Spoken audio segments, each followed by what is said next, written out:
All right, it looks like we're live. Devin, am I good to take it away? You're good to take it away. All right. Hello, I'm Casey Blair, the Programming Director for 4th Street Fantasy, and we are here for the 2021 virtual panel, The Choreography of Awe, Evoking Wonder in Prose Battle Scenes, with panelists Amy Kuzinski, Fonda Lee, Henry Lean, Valerie Valdez, and Django Wexler. Today's panel prompt is, Kung Fu martial arts sequences in movies are awesome. Describing an action scene blow by blow generally is not. When it comes to evoking a sense of wonder in audiences, movies have a great advantage in visual spectacle, but prose has an edge with, for instance, interiority and also no special effects budget limit. How can we leverage prose's strengths to create spectacular fight scenes that inspire the same exhilaration for readers as watching them? And we're going to let the panelists take it away for a while first, and then they'll start taking questions from the audience. So without further ado, let's turn it over to today's moderator, Django Wexler. Hi, everybody. I'm Django Wexler. I'm a fantasy author. I write adult fantasies, The Shadow Campaigns, and Ashes of the Sun, and YA fantasy, Wells of Sorcery. And my latest is a novella from Tor called Hard Reboot about fighting giant robots. So let's let the other panelists introduce themselves. I guess I have to call on you because we can't just like go down the table like in a real panel. We're in virtual land. So I want to start with Fonda. Sure. Thanks, Django. Hi, everyone. I'm Fonda Lee.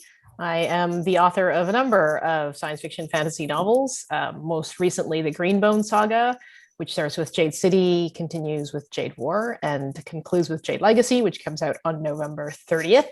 And also 3 young adult science fiction novels, Zero Boxer, Exo, and Crossfire. I write books with a lot of fighting. My debut could be described as MMA in space. My duology is bioengineered teen soldiers versus aliens, and the Greenbone Saga is The Godfather with Kung Fu. So I am highly vested in this topic. Amy? Hi, I'm Amy Kaczynski. I am a writer of mostly fantasy, some science fiction, and working on getting a novel published that features a lot of knife fighting. My background includes a lot of Filipino martial arts, Aikido, and staged combat. Just as a reference to all of you and in the audience, if I occasionally glance over to the right, that's because that's where my notes are. Henry? Hi, I'm Henry Lian. I'm an author originally from Taiwan, now living in Los Angeles, and I'm a science fiction and fantasy author right now focusing on a middle grade fantasy series called Peace Frau Chen, which is about an invented art form that combines figure skating with Kung Fu. I am a 4-time Norton and Nebula Award finalist, so that means that my favorite hobby is losing Norton and Nebula awards. And Valerie? Hi, I am Valerie Valdez. I am the author of Chilling Effect and Prime Deceptions. Those are 2 found family space operas. And so the kind of fighting that I tend to have in my books is a little more of the fist fighting, pew pew, but also giant robots. So that is what I'm here for. But I also write fantasy, horror, poetry, you name it. And I also have a stage combat background. Wow, that's interesting. Coincidence is the wrong word. I'm not sure that's why you're all here. Okay, so we're going to talk about the differences and challenges of writing action scenes as opposed to filming them, because this is a common problem. So Valerie, why don't you start us out? Like, to start with, can you guys give us an action scene that you thought was great from prose work and from a visual work, either TV, movie, comic, whatever? Okay. Did you say to start for me to start? Yeah, go for it. Okay. All right. So I went way back in time to my ancient history and pulled out my Hero and the Crown. I super love actually both of the dragon fights in it. The first one because it is essentially her first battle and her first altercation with the dragon. It goes wrong. Her horse has to save her. It's very exciting, but I love the use of interiority there. And also, I think Robin McKinley is amazing at building up to the fight, which is a really important part. I think once you establish the stakes in advance, by the time that you get to the actual fighting, having it all kind of play out is almost secondary to just the emotional content that's going on. A fight that I really enjoyed that I recently saw in a comic, I believe it was from Loki, Agent of Asgard, and it was actually Loki fighting someone in a dumpster, and you saw nothing. It was just sound effects, and then he climbs out like, well, that happened, and it was over. Henry? I've thought about the topic of this panel so much that it's hard to choose examples. But Right. One that came to mind was from the film Iron Monkey, directed by Yuan Ping, who is mostly known as a fight choreographer. But there were so many creative set pieces in that. One of them that really affected my own writing was, I don't know if you've seen Iron Monkey, but there's a sequence where there are two combatants and they are jumping from pole to pole, and there's a fire happening. So poles are going down, and so the environment is changing, and it's a thrilling scene. And I realized that what I needed to do as a prose writer was I wouldn't be able to recreate a lot of the intricate specific choreography, but I could seize upon things that made that scene so effective. And one of the things that made that scene so effective was that the environment was part of the action sequence, and the environment was changing throughout the action sequence. So I channeled that fight in particular many times in my own Peace About Chen book, so that the environment was unusual, and it was the environment was something that you could describe in one line. Like they are fighting on top of poles while there's a fire happening, and the poles are being eaten by the fire. So one scene, to be a little bit conceited, that I'm proud of in my own Peace About Chen books is a scene where a fight scene that takes place inside a building that is rolling. And it's rolling towards the edge of a cliff as well. And that was directly inspired by that sequence from Iron Monkey. Amy? Yeah, I came up with a bunch of things that I enjoy watching and rewatching. But the thing that I decided to stick with was a movie called The Duelists from the 70s with Harvey Keitel and Keith Carradine. And it's got some of the best rapier fighting I think I've ever seen. It looks, for me, I focus on the possible reality of a work. So like normally I go for things like Atomic Blonde and Daredevil, and The Duelist looks like it could be real to me. It looks like a very honest fight that's still really exciting to watch. A book, I will also go back in time a bit to Dune. The book I've been working on, I've been pulling a lot of some of the beats from the fight scenes in Dune, and the thing I admire the most about that is how interior the fight is, while still letting you see what's happening. There's so much going on inside the characters as well as outside. Wanda? I had a really hard time choosing a film choice because there's so many. I think I've had entire tweet threads with my favorite fight scenes, but I'm going to go with the knife fight scene in the bathhouse in the film called Eastern Promises. So if you have not seen this film, it is a Russian mafia film, and there is a scene that is a knife fight inside a sauna, and it's incredibly visceral, and it is so tense because the character is naked. He's absolutely vulnerable. So I that scene, that is one that really sticks in my mind because it also uses that sense of it uses the lack of visual input in a film to create a sense of tension. And then in prose, I'm going to shout out one that I'm sometimes hesitant to do because of who Orson Scott Card is. But as a child, when I read Ender's Game, that was immensely influential on me in terms of showing me what kind of what could be accomplished in prose when it came to creating a really immersive combat kind of environment, right? Like you could, without any special effects budget, he really developed this idea of the battle room and fighting in zero gravity, and even actually excluding the battle room. There's a scene very early on in that book in which Ender fights these bullies. And there's this one page, it's just him fighting Stilson. Mm-hmm. And it is like 1 page long. And it is very real in the sense that like he kicks him, the guy falls down, he kicks him a bunch more on the floor. Mm-hmm. But because of the emotional nature and the buildup between those characters up until that point, it's a very narratively important turning point in the development of that character. So I was thinking about mine and I knew I would go last. And so I'm like, I have to pick a really deep cut because I bet people will take all of mine, but you guys all did that as well. So like, we haven't even talked about The Matrix or John Wick or all the like ones I felt like would be my obvious go-tos. So I'm a kind of Napoleonic warfare guy. And so there's a movie called Waterloo from the 70s. It's not a very good movie, but it was filmed with the assistance of the Soviet state, and several Soviet army divisions were contributed as extras.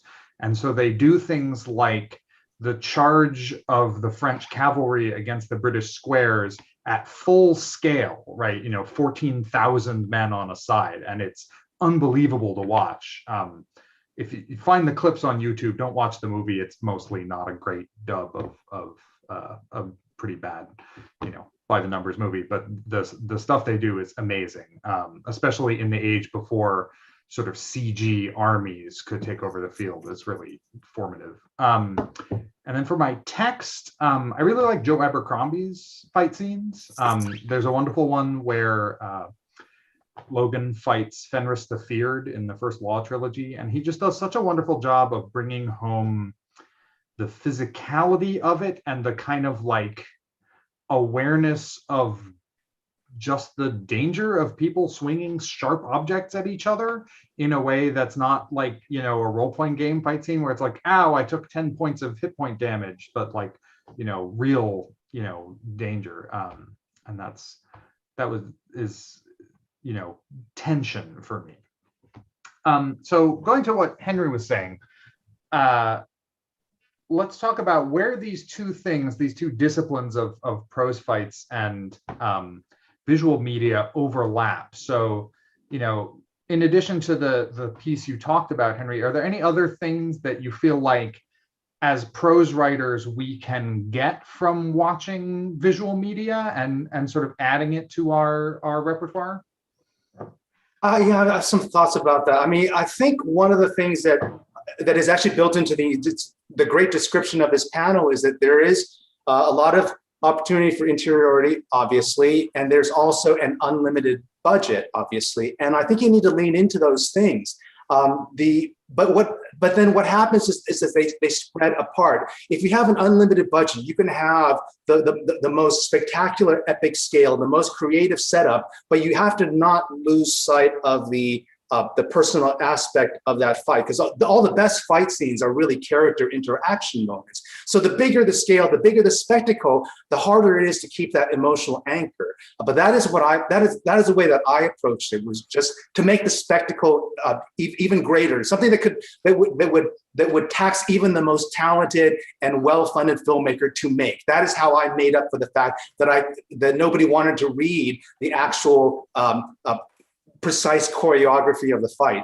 And also, I think you have to think about the involvement of the reader. Reading is a participatory activity, and you have to allow the reader room to fill in a way that is pleasurable. And so, because I was doing something that was an invented art form, combining figure skating with kung fu. Nobody has ever seen this before, and that's an opportunity. So instead of trying to precisely capture, I try to evoke. When you say kung fu figure skating, you realize that these are two separate sports that actually have a family resemblance, because they are a combination of art and sport, power and grace. And so I will say things like, I'll mention the legendary 5-point kingfisher sporting in the Purple River quintuple jump.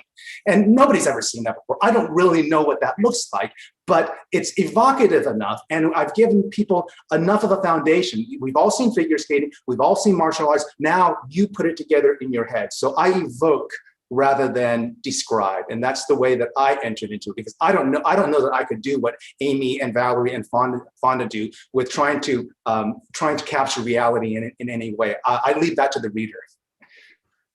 Fonda, you want to talk about this? Yeah, I take a lot of inspiration from film into my writing. And one of the principles, think of a great filmed fight scene that applies equally in prose, is clarity. And when you think about a great fight scene, and this is, I come across this pretty frequently in film, is those cases where like it's just motion, like there's not a lot of you sort of lose track of like what's going on, because there was a while when shaky cam was a big deal. And there was a lot of film stuff where it was just like they would shake the camera to actually simulate motion. And that is, it's a pet peeve of mine. That's really frustrating, because I think for a great fight scene to really connect, and I'm absolutely certain that Amy and Valerie can speak to the principles of stage combat as being very similar. The audience needs to be able to see what's happening. It's not a real fight in the sense that like there's times where real fights happen kind of too quickly for you to actually appreciate them. Like I was once walking down a street and some guy got in a altercation with another guy, and by the time I turned around, it was over. Like the guy was on the floor. But when you're using a combat scene, a fight scene in narrative, you need to present it in a way that the audience can track what's going on. And when it comes to film, that can be done with a number of different techniques. Like it has to be really crisp. It needs to be clear. You need to know what the stakes are between the characters. You don't want to mess around the camera, but you can also use the camera in certain ways to create effect. Like you can pull back, you can close in, so you can do all of that same thing, all of those same things in prose. And it's something I think about a lot when I'm writing prose, is what do I actually need to communicate? And how do I do that in a way that is clear and is as effortless as possible? So the more effort I put into writing a fight scene, the faster it should read for the reader.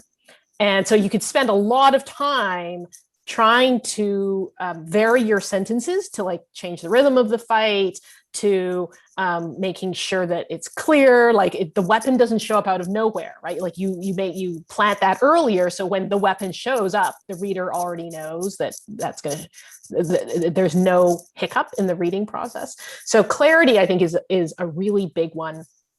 And then using camera or words to create a sense of rhythm, a sense of flow, a sense of grace to the fight. Amy? Yeah, for me, there's a concept in stage combat called selling the hit.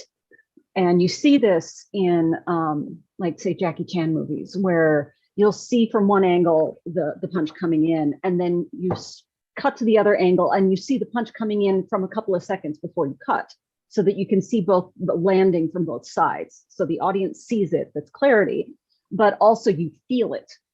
And I try to use that approach in the whole selling the hit from the inferiority angle, where I make every move mean something as much as possible without slowing down the scene. That is, for me, the hardest thing to avoid in a fight scene that's in prose, is keeping it moving, because it's all prose. There's no dialogue unless you add that in, but that's not, that we are programmed to see large chunks of text and just try to get through to the exciting parts happening. And I feel like selling the hits as something that the character cares about will make it easier for the audience to understand what's going on. And Valerie? Yeah, I definitely agree with what everyone has said before, especially selling the hits, because yeah, in stage combat, that's a really big deal. And half the time, you know, you could land a perfect hit, but if your partner doesn't sell it, then it looks like you totally, whiffed it. And so it is a very action, reaction kind of situation where you do have to have both sides. And if you don't, then it feels like it is inconsequential or unrealistic. So it is important to have both. I think going back to a mantra that I got from Bible Paradise, POV fixes everything. And so when it comes down to writing this kind of stuff, getting into the head of whoever your character is, whether this is a third person, first person, just making sure that you're really kind of intently focused on how they're experiencing whatever is going on, that can do a lot of the heavy lifting for you, because as Fonda was saying, a lot of fights, if they're real fights, they go very quickly. I mean, most of the time a fight, a scrappy fight is going to be over fast. A knife fight, you're probably literally going to just stab the other guy and then it's done. It's whoever gets in there quickest and then they're out and then there's nothing more to say. But when we're writing these fight scenes, usually it's not about reality, it's about the illusion of reality or reality plus. You want it to be reality, but cooler than actual reality, because otherwise, what's going on? You're not entertained anymore. So the POV really can help that. Stuff that loses clarity in a visual fight scene on screen, you can kind of get a different kind of clarity with the interiority by having the characters feel what they're feeling. And so even if the actions themselves are not crisply detailed in the text, you can just write, and then 3 blows happen quickly or whatever, and then it's over quickly, because that is how the character would be experiencing it. So that can be really helpful. I'm going to potentially toe a line here and compare it to erotica a little bit, because in the same sense, you have to know where their hands are. But if it's too dry, if it's too detailed, if it's too mechanical, then it loses the emotional resonance. And so that those emotional beats are really the thing that you want to pay attention to. You want to have a rhythm to the scene. You want to have a action climax, that sort of stuff. And so those are the things that you do need to really focus on when you're working through a fight scene. And the POV is, I think, what definitely sells that, is how are they feeling as the fight's progressing? Is it getting harder for them? Is it getting more tense? Is it getting more serious? How are the stakes changing over the course of the fight, if at all? What is their awareness of the stakes? And just reminding the reader of that as you go can help maintain that sort of emotional tension as you're writing. I've heard that type of a bad version of that kind of erotica described as IKEA erotica, where it's because it's like following the IKEA assembly diagrams. It's, then we did this, then I did this step, then I did this step, and it's not exciting. Yeah, for me, I think the biggest thing I've learned watching or reading good fight scenes is that there needs to be progression.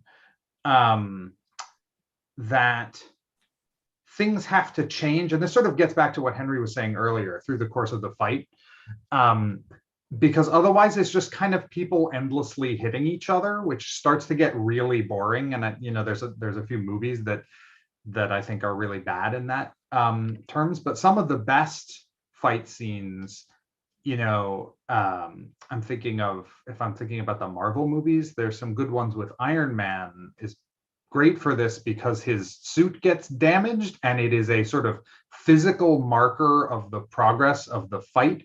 So like as he goes along, it's like, oh, okay, now that got broken and he can't fly, and now his faceplate's broken, and there's like, the stakes are changing and moving in each sort of step of the thing, rather than just like, I punch you, you punch me, I punch you, you punch me until the fight ends.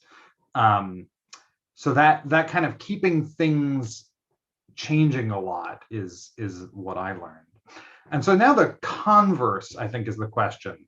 Much as we might like it, there's stuff, might not like it rather, there's stuff that film can do that is hard to do in prose. And I feel like it's often the case that you see people trying things that it's hard in prose. So there are things that we should not take from film. Let's start with Fonda, or I can go ahead.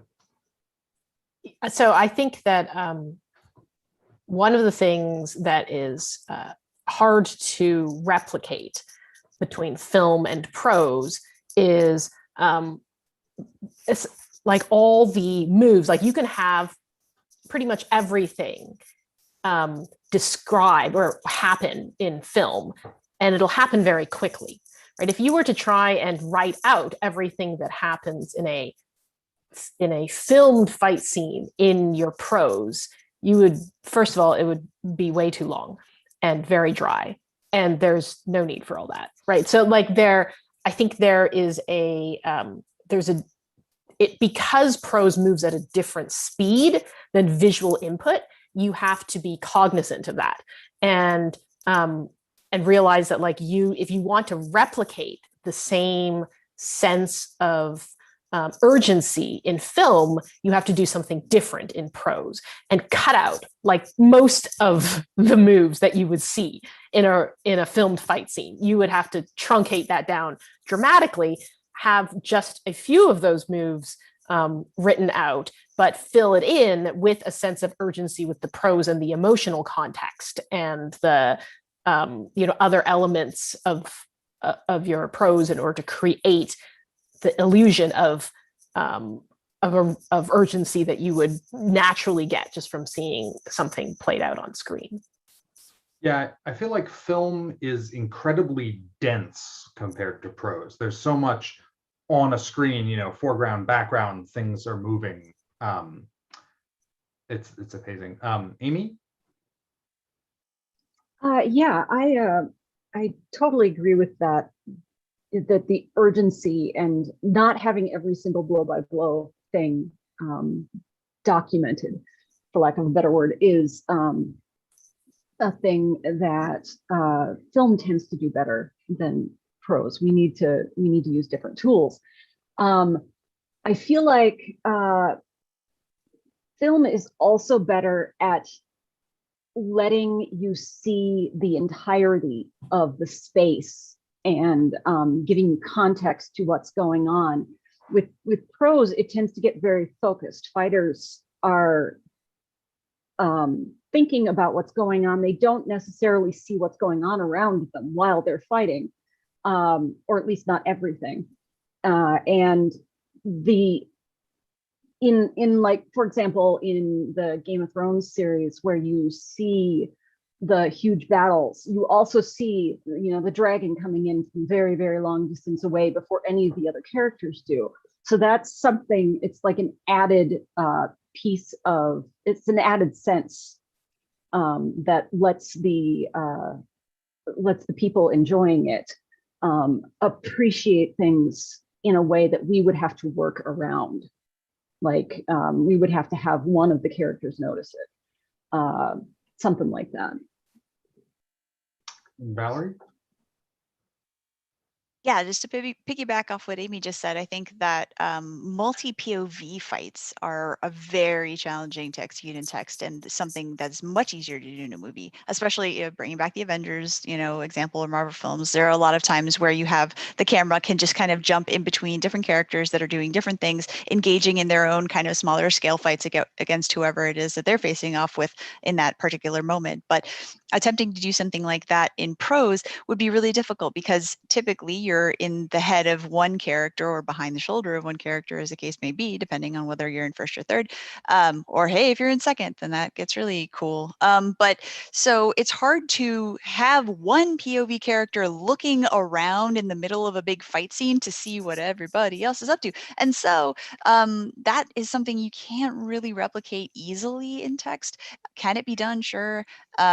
Just depending on who your POV character is and exactly what they can see in the context of whatever fight is going on. I think Abercrombie is one where it's like, okay, 1 second you're with the soldier who's in the middle of the fight. The next second you're somebody on the top of a hill who's looking down, watching the whole thing happen. And that split doesn't occur within one scene. It changes from, chapter to chapter or after a scene break or something like that. But in a movie, you can move through those different POVs much more seamlessly than you can in prose, for sure.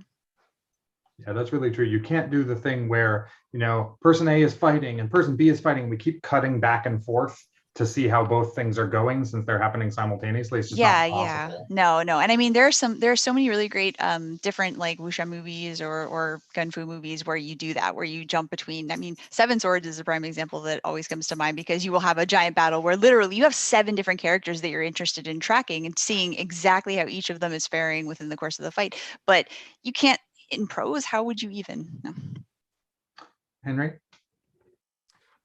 So many great points. Just to tag on to what Fonda said originally about needing to cut down the number of moves, I'd say maybe you get a 20th of the number of moves that you would depict in a film. That's what you get in prose. And one interesting exercise people might want to try is take a favorite action sequence from a film and then try writing it as if you were hired to write the novelization, and see how many of the moves you decide to bring in, to import over from the film, from the visual medium into the prose medium, and you'll understand exactly what Fonda was saying. One of the things that I think we need to let go of when we are trying to write prose fight scenes is the treatment of the environment. I'm very big on environments and the relationship between the fight and the environment. And with film, you have so much information that you can convey about the environment. You don't have that luxury in prose. So what I do is I always choose a memorable environment that is easy to understand from the outset. So we are in a building. The building is rolling. We are on a pagoda. It is circular and it has 8 levels. Something that is very easy to remember. And then only bring in the environment as the action sequence actually brushes up against it. And when they break that when the 7th tier breaks below them, that's when you mention the tier. You don't need to be describing all of the environment all of the time, because that would be the same thing as describing all the moves all the time. So you need to be sparing with the treatment of the environment, just like you are sparing with the treatment of the moves. And choose an environment that is easy for us to remain oriented in, so that we have the clarity that everybody has emphasized, a structure, an environment that we can all picture, that we've seen before, not multiple environments unless you want to raise the bar for yourself, and then only bring in that environment as the action actually interacts with the environment. That is one thing that I think you have to do because we don't have the luxury of these visuals. Another way to do exactly what Henry was describing is to set up that environment beforehand. So I have a number of fight scenes in my novels that take place in locations where I've already brought the reader. So the reader's already been there. They know what, this restaurant looks like because the characters have already eaten there. And in a non-action scene, you have the luxury of time to kind of describe the environment in the course of the characters having dialogue with each other and so on. So when a fight breaks out there, it's already planted in the mind of the reader, and you don't have to describe the environment because it's already, we're right, we're familiar with this spot, and we can focus on the action. Yeah, I actually like when they do that in movies. Sometimes, people walk into a restaurant and you see everything is very elaborate and like delicate, and you're like, this restaurant is getting trashed in 5 minutes or so. They're going to be throwing each other through the windows. I think those are all great. I would add also, spectacle doesn't really work in text the way it does in a visual medium. Certain things are sort of intrinsically exciting to us, and you can go a long way in a visual medium just by showing cool stuff. Like cars blowing up. Right, fast cars driving and exploding, giant marching armies, big fancy helicopter shots of beautiful islands or whatever. And it's just not something you can replicate in text because we don't see it and we don't have an emotional connection, and so it doesn't land at all. And so that kind of thing you see in a lot of movie fight scenes, that it just doesn't fit, especially in the big stuff. That a lot of people, I feel like, watch Lord of the Rings, and I want to do the Battle of Pelennor Fields and the helicopter shot of 10,000 marching Uruks, and it just doesn't have that same punch when I just say, oh, there were 10,000 marching Uruks and they were stretched back as far as the eye could see, right? Which is why Tolkien's battle scenes are so boring. Yeah. So to go to the sort of converse of that, what are some things that we can do in prose that are difficult or impossible in a visual medium? Let's start with, I don't know who I had to start with, Valerie? Well, we definitely have already talked about interiority, and I think that that's the primary one for sure. I mean, the fact that you can get inside the actual head in a movie, unless you're doing Dune and you have voiceovers where they're telling you. It in the book, in the narrative, you can tell the people what the character's thinking, how they're feeling, that their injuries are hurting them, things like that. Where in the film, a good actor is going to show that to you, sure, but it hits viscerally, I think, a little differently when you're seeing in the text. And then also in a film, if you have a flashback to the character thinking about, like imagine The Princess Bride, Inigo Montoya flashing back to his dad being murdered while he's fighting this guy. It's like, well, that would have really disrupted the fight in the movie version. But in a book version, if he has that moment, if he has that brief flashback of like thinking of his father's face or something like that, you can accomplish that in text in a way that you can't in the films. I think another thing that you can sort of do in both, but I think can work better in prose, is kind of the slow motion shot. It's something that is certainly used very well in film, but I think in prose, just because you're slowing down that moment, you are giving it more weight, you are giving it more heft, you are giving it more sort of emotional gravitas. And so there is the overlap in the reasoning behind using the things, but I think it works really well in text in a way that can be hit or miss in film. Wanda? Yeah, I'm definitely agree with all of that. I also think that prose has an advantage in allowing the reader to visualize for themselves with using like the elegance of the prose itself, right? Like I think you can set the mood that you want the reader to experience with words, even more so than you can with film. I think like a film for me that does this probably almost better than any other that I can think of in terms of just sheer beauty of combat is Mad Max Fury Road, right? Like there's so many little details, like there's a sort of an atmosphere there that I think is more, in my opinion, easier to evoke with prose in terms of creating a tone, right? Like if you want every fight scene that you go into, every combat scene, you can create a sense of it could be a noir sort of dread. It could be like very fast paced. It could be fun, space adventure, middle grade. Like there's things that you can do with language to bring the reader into a certain emotional state more than you can just like showing it to them on a screen. Henry? I totally agree with what Fonda said. You want the fight scenes to be as delicious and replayable as the action scenes in a movie or a song. And I think part of the answer to that is the prose. One of the things that I do for my own action sequences in the Peace About Chen series, which is maybe not applicable to everybody because it is an invented form of fighting, is that I shoot for the unfilmable sequence. I deliberately try to write things that are so wondrous and of such a scale and so difficult to pull off that they cannot be filmed. So, I will task myself with coming up with things that I have never seen before. Girls skating on a half pipe and then coming up in the air and then meeting in the air and then fighting in the air. A motorcycle that has blades instead of wheels and is powered by drums instead of gasoline, and or magnetizing the sea so that they can skate and fight on the sea and deal with the waves as they're fighting.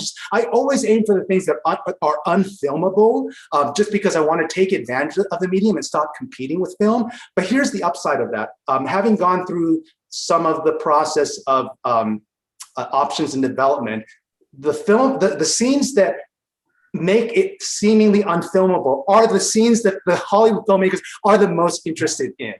It will make your project much more attractive to them if it is something they have never seen before that they think is unfilmable, because that's a challenge and they love challenges. So that's what I go for. I shoot for the unfilmable. Amy?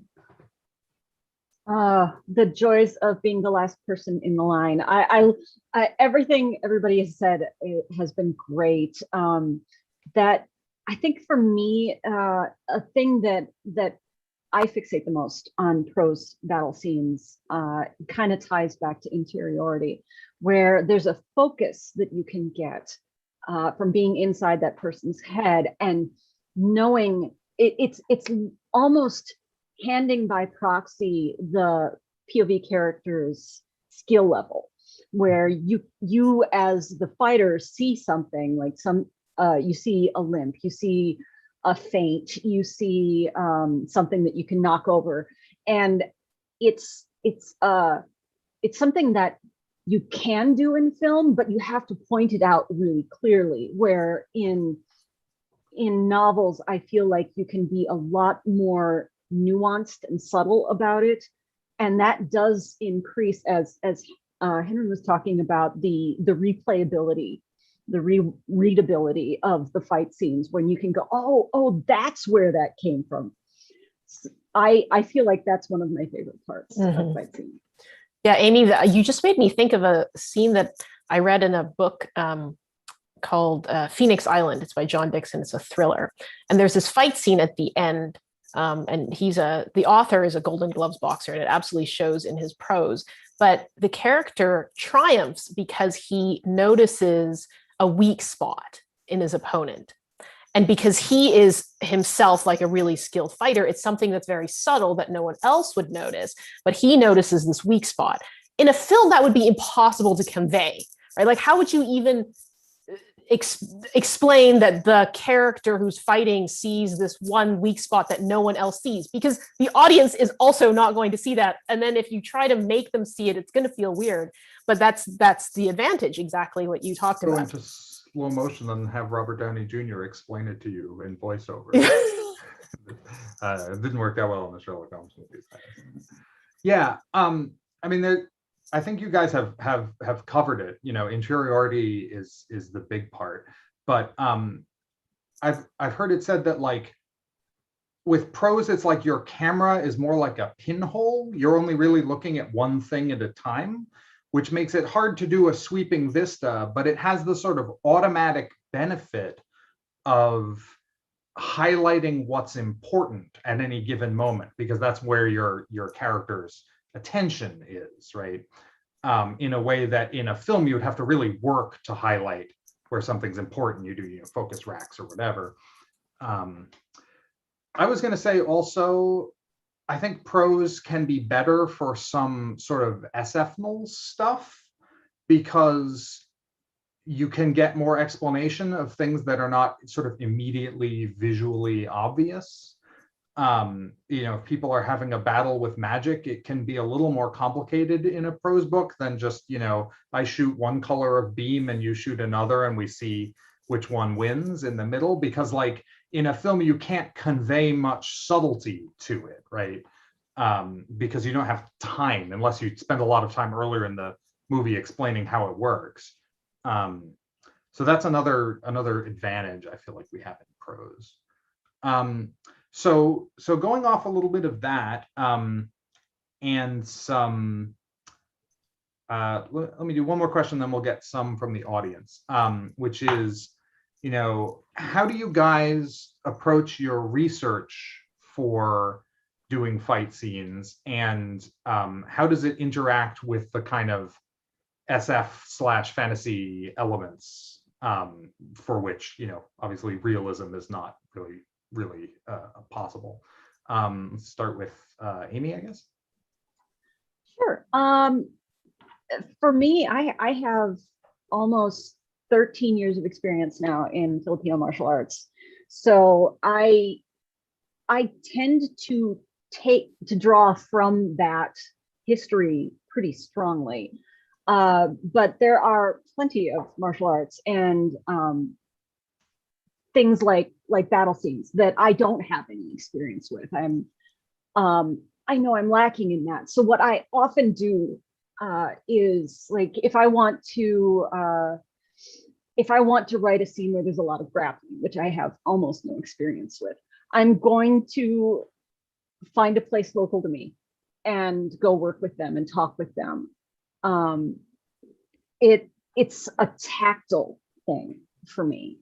Prose is very tactile because you're talking about feeling things and getting an actual physical understanding of how things feel when you're being subjected to something or when you're doing a technique on somebody else is really key for me for getting that feeling down properly in a scene.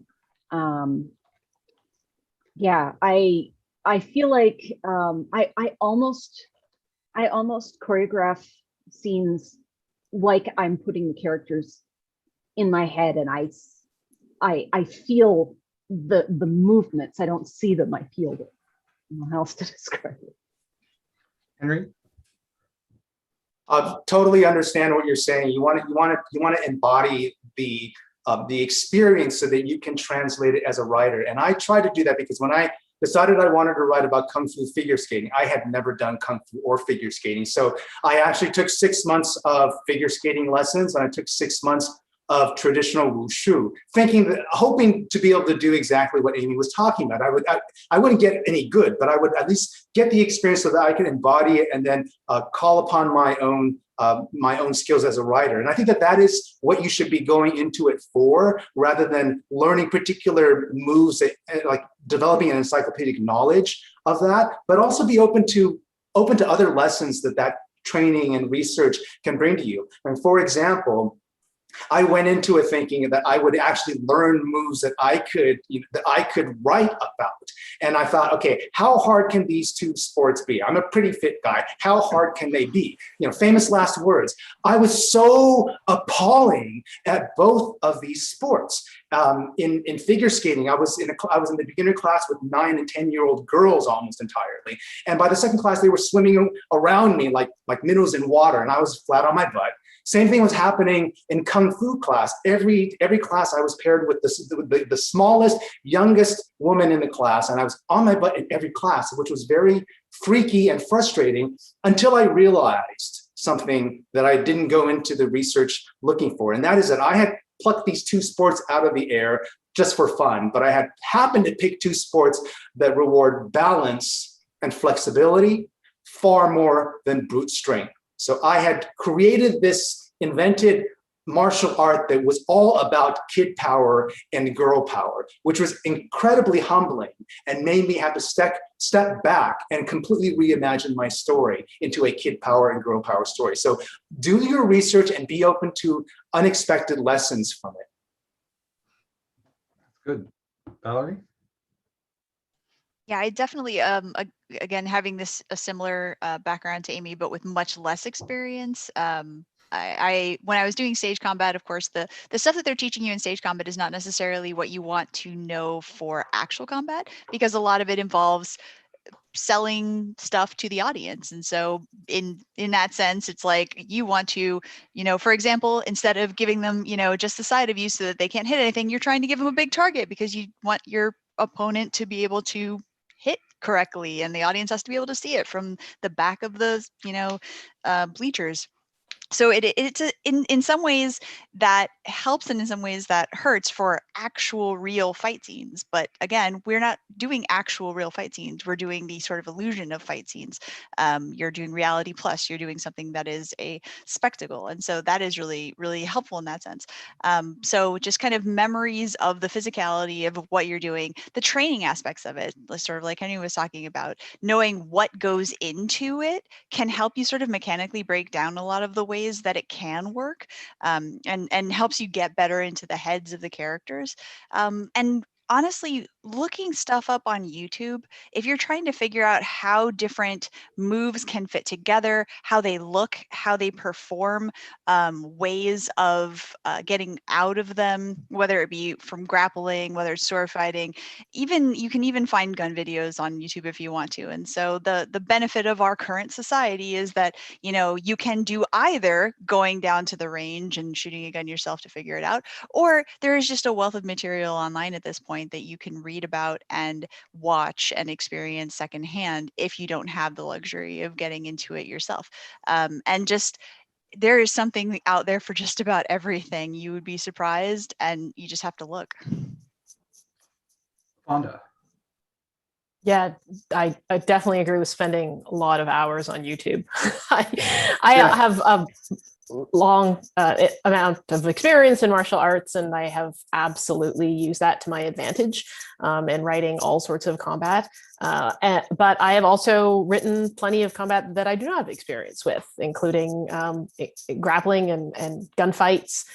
So it is a combination of personal experience in principles combined with more specific research.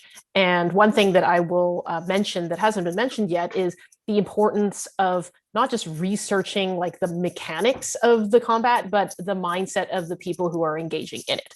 Because more important than anything in your fight scene is the character stakes and what their motivations are when they go into that conflict. So when I was writing a character who was a prize fighter, I read so much boxing memoir, watched interviews and all that. When I was writing a character who was a soldier, I read so much war memoir, because it's more than anything, it will give you the insight into how that type of person experiences things, reacts, and create a layer of believability to those scenes when you write them. I'm not going to add much because we are running out of time.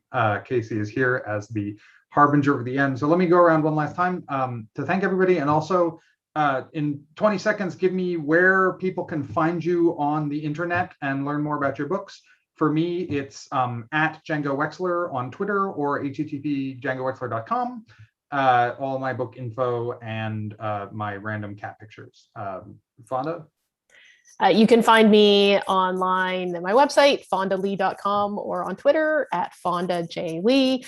My next book comes out November 30th. It's the end of a trilogy. So if you are in the mood to binge a big epic fantasy trilogy, now would be a good time. Amy? You can find me at akaczynski.com, first initial, last name. And on Twitter, I'm just Amy Kaczynski. And I don't have anything forthcoming, but I do have something on a pinned tweet that you can read from me. And hopefully someday I will have a novel too. Henry? I'm henryleanne.com, at henryleanne author on Twitter, Facebook, and Instagram. Nice. Valerie? I am at Valerie Valdez on Twitter. I am valerievaldez.com. And if you want to watch me play Mass Effect and or Dragon Age and or the upcoming Horizon Zero Dawn, I am on Twitch at The Kids Are Asleep. All right. Thank you guys so much for coming. This was great. I'm sorry we didn't get to any audience questions, but we are out of time. Thanks, everybody. Unfortunately, I've got to close us off for closing ceremonies, but thank you, panelists, for joining us, and thank you, everyone who tuned in for virtual 4th Street 2021. Take care, and we hope to see you folks at the con next year. Thank you.